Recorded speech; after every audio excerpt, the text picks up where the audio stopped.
Chhota Udepur indoor sport કોમ્પ્લેક્સમાં અપગ્રેડેશનનું લોકાર્પણ। છોટાઉદેપુરમાં રમતગમત પ્રેમીઓ માટે આનંદના સમાચાર।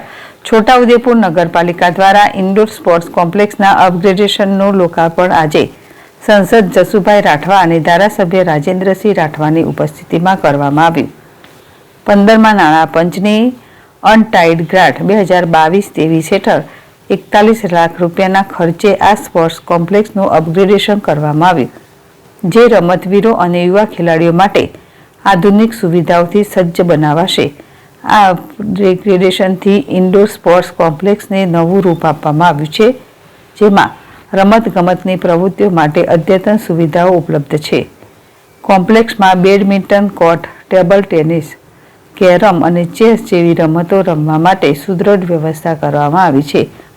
લોકાર્પણ સમારોહમાં સાંસદ જસુભાઈ રાઠવા અને ધારાસભ્ય રાજેન્દ્રસિંહ રાઠવાની ઉપસ્થિતિમાં પાલિકા પ્રમુખ મંજુલાબેન કોરી, ઉપપ્રમુખ પરવેશભાઈ મકરાણી, કારોબારી અધ્યક્ષ અલ્પાબેન શાહ સહિત સત્તાધીશો અને નગરજનોની હાજરીમાં ખુલ્લું મૂકવામાં આવ્યું છે।